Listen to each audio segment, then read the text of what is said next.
There's a restaurant in Holland that's held a Michelin star for 18 years. On an island so remote, the supply truck comes in by ferry. The same ferry I used to get here. The kitchen is filled with the best chefs in the business. And me, a master of statistics with a 0 Michelin experience. For the next 5 days, I'll work from 10 AM to midnight, just like them, to find out what they actually do all day. And once I get to day 5, I have to cook the head chef a dish I invented myself. But I can only use recipes and techniques I learned this week.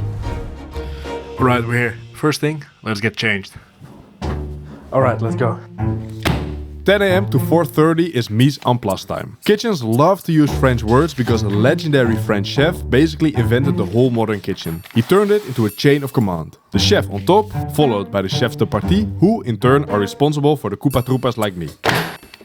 Each chef is responsible for one of the 4 stations. I'm assigned to the entremets station, which handles hot preparations of vegetables and belongs to Carol, my mentor this week. And the only chef I know that doesn't drink coffee. Carol gave me some low-risk cutting tasks to test my mettle. Task 1 was peeling, seeding and cutting cucumbers into this weird shape. Task 2 was taking the white part of this leek, washing it layer by layer and cutting it into thin strips. After doing many more similar tasks and eating some cake, Carol started to trust me to do some recipes. My first one was this horseradish and buttermilk foam. Standing. Nice? Really nice. You don't like it, eh? The second and my favorite one were these pistachio leaves, which we make by spreading pistachio paste into a mold, baking it, heating it and pressing it into this beautiful shape. Alright, so I learned my first few lessons. I need to do something very important. I want to show you something. This is 5 years of my life. Add the career after and that's basically me, from 19 to 26. And I hated it. So why'd you do it, Job? Why? Well, honestly, it's just what you do, I guess. I didn't really know what else. But last year I decided to go find out. I quit my job and applied to culinary school in New York. And I got rejected. However, it felt kinda right. So, I decided to go find my own teachers instead. I'm still not sure if this is the way, but I won't find out sitting at home. It is scary, having to cook the head chef something by the end, instead of just being here and seeing where it goes. But that's kind of the whole point, right? Okay, let's rumble. Back in the kitchen, I found Jef peeling a whole crate of pears by hand. A chef could hand a job this boring to someone like me, a coupa-troupa, but he didn't. So I offered to help. Hoe oud was je toen je voor het eerst in de keuken stond, Jeff? 13. Al ruim 40 jaar in de keuken dus. Dat wordt leuk, joh.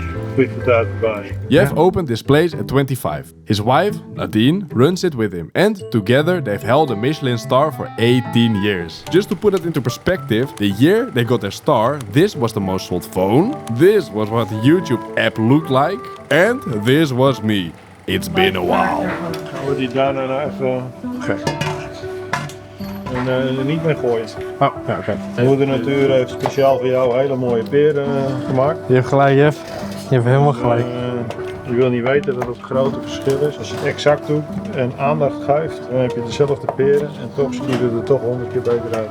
En dat is waar het mij om gaat, dat iedereen dan ook inziet hoe geweldig dingen zijn. Dat is voor mij gewoon het belangrijkste. At 4:30 we clean the whole kitchen and at 5 we eat family dinner together. Today's meal was pasta with cheese sauce, veggies and chicken. Every day another chef is responsible for the meal. I had the pleasure of sitting next to Huub today, one of the hosts and a superbly friendly guy. He even offered to let me borrow his bicycle to explore the island. Wow.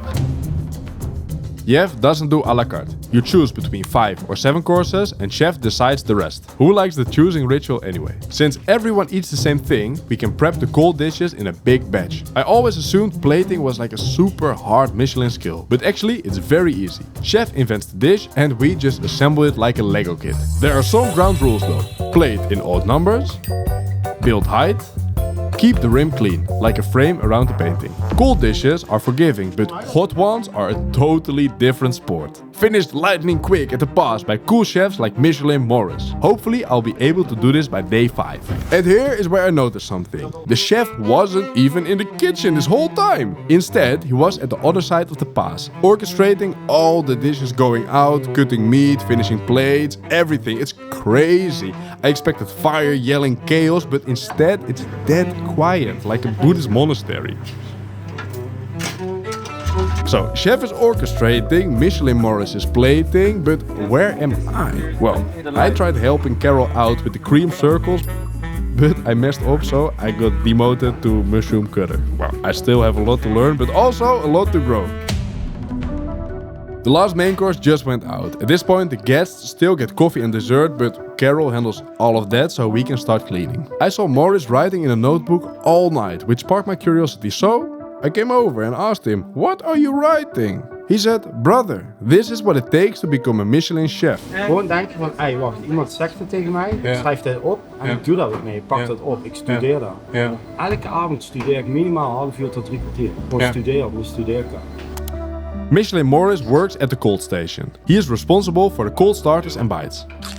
I call him Michelin Morris because he's worked at more Michelin stars than I have fingers. He's in his 30s now and said he doesn't want that lifestyle anymore, so he's taking it easy. Well, if this is taking it easy, call me crazy. My body already hurts and this is just day one. I learned some random recipes today, but no inspiration for the dish yet. Hopefully I'll find something to connect the dots tomorrow.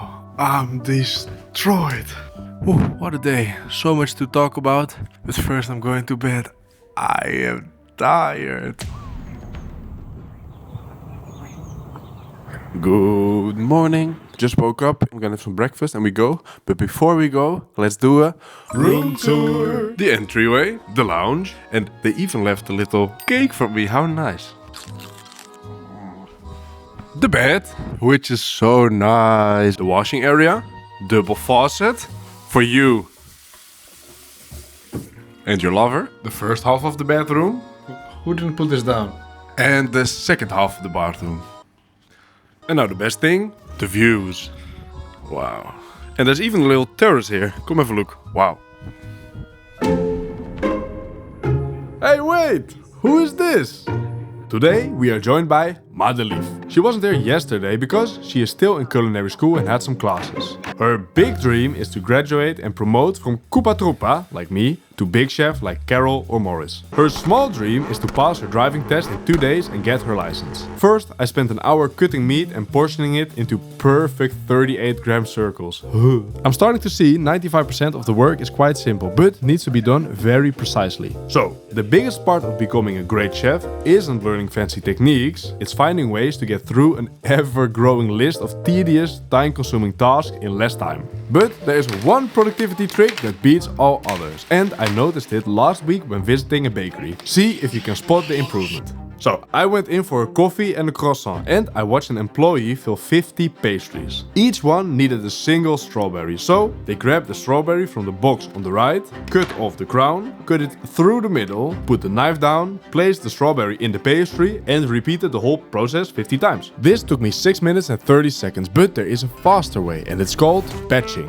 Moritz would tell me, put the strawberries all on your left side so you're not reaching across. Then, since you're already holding the knife, do all the cutting first, put the knife down, and then place all the strawberries at the same time. This way it took me 5 minutes and 25 seconds. That's 15% faster. It sounds small, but on a 14-hour shift that's 2 hours. At noon, we always have lunch with the whole team. Last time I accidentally sat on Chef's spot and then when he saw it, he was furious and always fired me. So today, I actually forgot and did it again. But luckily, Edgar reminded me. Jij bent wel van kort geheugen, hè? Nadine? Jef. Alright. I'm outside. I'm just waiting for Mother to leave. She's still inside. We're going to pick some flowers together. It is said this restaurant sets itself apart by its focus on local ingredients. Local lamb, which the island is famous for, but Jef is also on a quest to grow as many fruits and vegetables himself in their organic garden. And after a few hours of mise en place, Madeleine took me there. Every day she collects a box full of edible leaves and flowers which they use to decorate the dishes. This leaf actually tastes exactly like oyster. It sounds crazy, but it's true. I would love to use this in our dish. Jef is actually so invested that they bought a second garden to grow even more vegetables, and then yesterday, in the middle of service, he drove off on his tractor to turn some soil there. And now we are here in the second garden. And this is the patch of land Jef turned yesterday. All of this is coordinated by Gennaro, the head gardener. Gennaro showed us around the greenhouse they recently built. It's pretty small, so Jef and I had to duck to avoid the beams. What is sweating? Oh, watch out! Oh, you are pretty. You are pretty tall, huh? You got the bar. Also, this is why you got the job. I can. It's okay. This is so cool. I just feel my dish is in here somewhere. No, okay, just kidding. I have no clue what to do yet. Well, except the one oyster leaf. But it would be so cool if you can incorporate the seasonal focus and the garden in there. Gennaro, ciao. Thank you. Thank you. We go back just in time for dinner! Black lentils with veggies. After that, Carol showed me the times each dish goes out. I was confused. All the guests come in at different times, right? So how can they possibly get their dishes at the same time? The secret is that nobody starts at their table, but in The lounge, where people come in, they take a seat here, get their first drink, champagne maybe, and then they get some bites, and then afterwards, they go to the dining room, da-da-da-da. Let's take 2 tables, one arriving at 6, one at 7. Everyone gets champagne and 2 rounds of bites in the lounge. The host can either spread those out, maybe slip another glass of wine in between, or serve it all at the same time and walk both tables into the dining room around the same time. That's roughly how it works. Actually, I believe the first guests are arriving now, so I'll get back into the kitchen. By now, all the chefs were tuning into the same Bluetooth channel again, ready for seamless cooperation. It is one of my favorite things to watch, but I still don't really know how to join in. But I did notice something. After plates go up on the pass, someone always checks them and wipes off any smudges with alcohol. Nobody asked me to do this, but I took a guess and I wanted to help, so I started doing it anyway. Nobody said anything, so I guess I did alright. In fact, later that night, I was just cleaning some plates, minding my own business when this happened. Ja, kom. Hotel pakken. Goed nou, joh. Huh?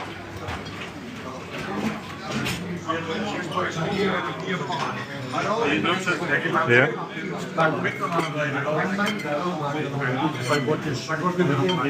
Ze zijn er wel van mee.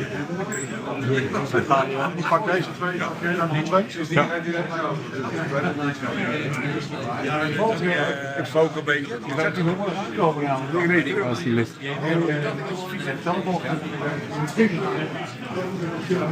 misschien een blaam. 200 lopen. Allebei het inwoordje. Ja.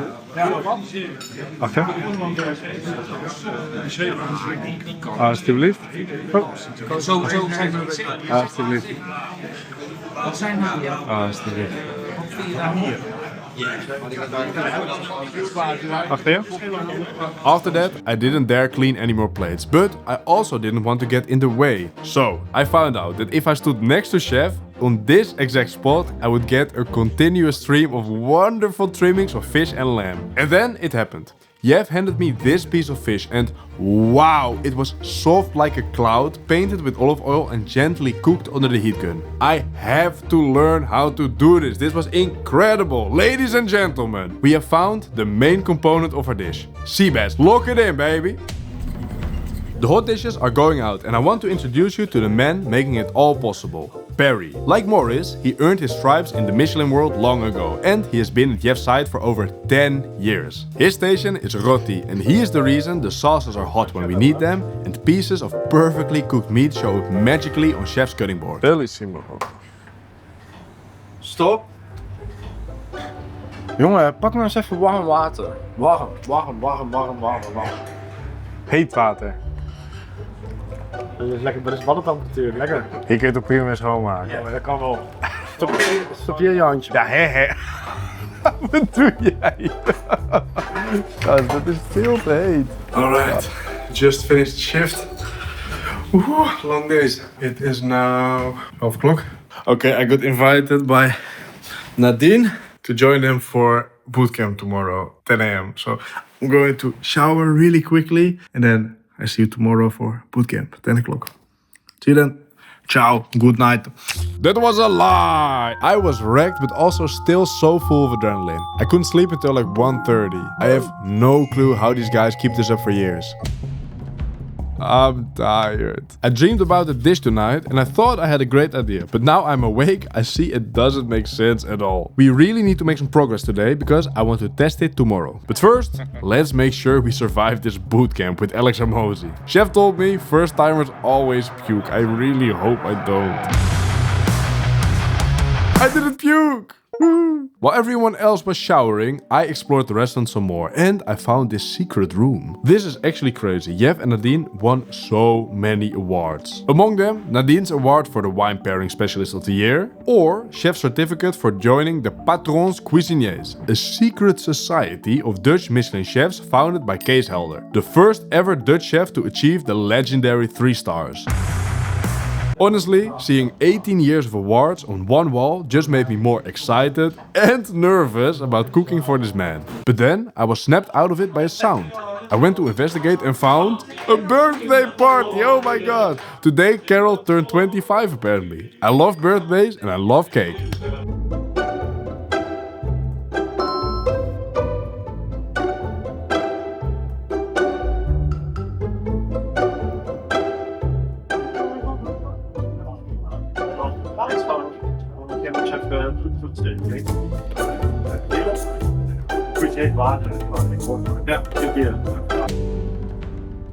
Mise en place was busy as always, but today was the first moment I really felt grounded in the kitchen. I knew where everything was, I knew my tasks, and it felt good to not nag Carol every 5 minutes about what to do. And still, I was learning new things. My favorite moment today was Perry showing me how to open oysters. I told him I already knew it, but then he said I shouldn't let the chance slide to learn it from a true master. For context, Perry grew up in Zeeland, the province where all Dutch oysters are picked. I actually went there last year with friends, spending the morning strolling the beach, opening oysters, drinking alcohol-free champagne. I still think about that day sometimes. After that, Jef showed me how to make sourdough. He's a great baker and during the day you can often find him at the patisserie station. As fun as today was, I don't think I learned anything I can use for my dish. I'm starting to get a bit nervous. But no time for that now, because today might be the day I finally get on the pass. The last cold dishes just went out and the perfectly cooked lamb has just started appearing out of the mysterious drawers again. For 3 days, these drawers confused me, but I think I've cracked the code. I was standing there like an eagle, waiting for an opportunity, getting as close as possible, taking plates out whenever chef asked, handing ingredients to Michelin Maurice, and then I saw it. Yesterday, I saw Maurice put these leaves on the mousse. I knew exactly where they went, and they were right there for the grabbing. So, I went for it. I joined the line, grabbed the plateau to put them on the dish, and then I hesitated and the moment was gone. Tomorrow is the last day I can test my dish. I was hoping to finish the concept today, but it's still just a piece of fish with a leaf. I should sleep now though. First thing in the morning, Jef is taking me to the island's best sheep farmer. This is him, the one and only. Jan Willem has farmed sheep his whole life and his father before him. He told me he can tell if something's wrong with a sheep just by looking at its ears. I could not tell you anything about a sheep by looking at any part of it. It was nice to spend some time with Jef, casually chatting and exploring the farm. Nou kijk, hier is dat mijn naam op. While driving back, Jef suddenly pulled over and told me to come along. He took me way into the dunes and showed me all the beautiful edible plants that grow here. He told me that before they got the garden, they used to drive here to pick them. I could just feel the love he has for this island by the way he showed it to me. And standing there, after seeing the care Jan Willem puts into his sheep, and now Jef inspecting these little plants like tiny treasures, I started to see it. I started to see why he cooks the way he cooks. Why on day 1 he told me not to throw the pears into the bowl. Why he opts for simplicity. These ingredients are so special, they deserve all the attention. This got me thinking, what should I add to the sea bass? What would complement it instead of distracting from it? When I got back to the restaurant, I sat down to brainstorm. Right, Perry's gonna order everything in 30 minutes. So if I need anything, I need to let him know now. Think. What have I learned this week? The horseradish foam from day 1? No, too overpowering. Maybe the charred leek I saw Carol make. No, it was tasty, but leek doesn't feel right. But wait, what if it wasn't leek? I saw some beautiful asparagus coming yesterday. Maybe I could char those? What kind of sauce do we add? Maybe we don't need a sauce. What about a broth? Asparagus broth, maybe. Okay, it's elegant, tasty, and doesn't overpower the fish. Okay, you know what? Let's lock it in. This is the order. I'm gonna add some asparagus and then we're gonna make it happen tomorrow. When I came back into the kitchen, I didn't see Madeleine. The chef said she had her driving exam on the mainland 3 hours ago, but they hadn't received a message yet. Poor thing, they said. She surely failed, otherwise she would have sent a message, right? The next hour, Perry showed me how to prepare the fish, while employees kept walking into the kitchen asking if Mother Leaf passed. And the chefs kept replying, "She hasn't texted yet, can you believe it? Oh, she must have failed, poor thing." And then all of a sudden, Mother Leaf came in with cake. She passed her test. Hooray! They eat cake here every day. I don't know if I want to leave tomorrow. You know, before any of this, I asked the chef one thing. Would I actually get to do anything? Or would I just be peeling potatoes all week? He said, well, that depends entirely on you. Yesterday I went for it and froze. Today I was helping the chef when he got distracted and the moment came again.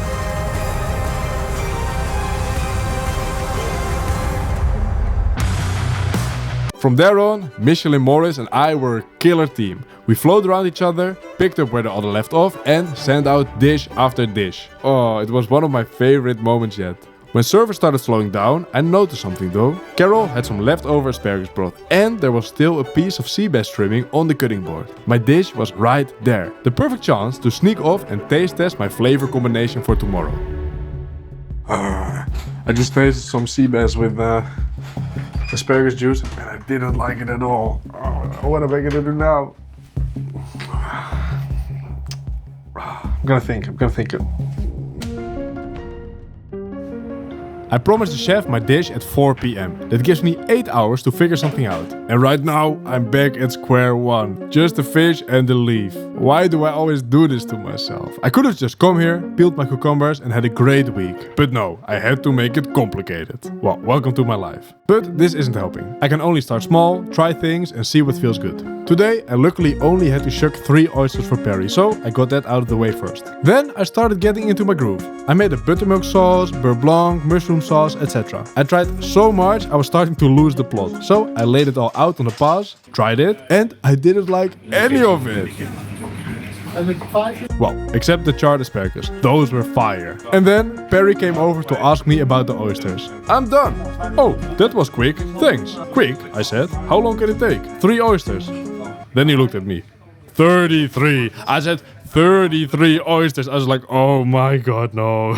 So here I was, 3 hours left without a dish, having to shuck 30 oysters. If you've ever worked a production job, you might know the mind state tasks like these produce. The work needs to happen quickly, so you have to focus and there's no room to think about stuff. But also, the work is so repetitive that you don't get any stimulation. I'm not saying cooks are basically monks, but it's an oddly meditative state. And in this void, a thought came drifting by.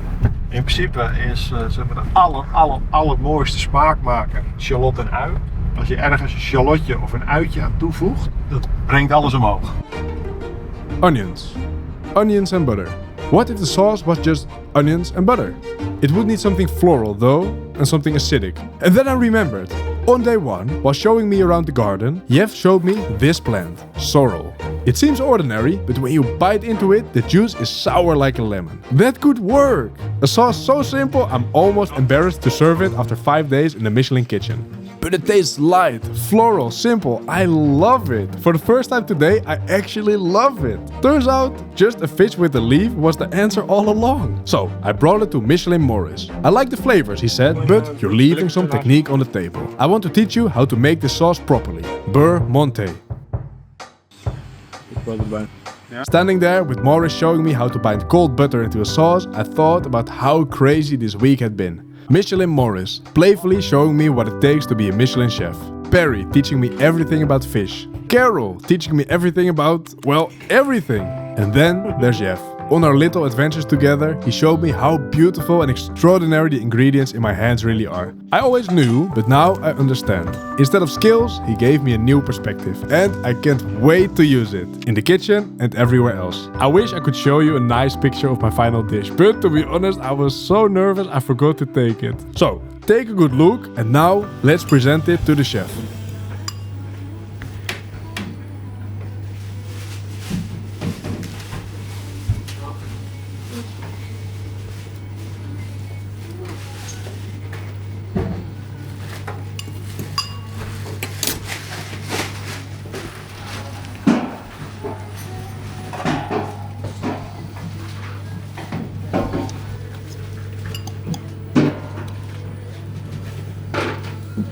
Die cheebaas is lekker zo.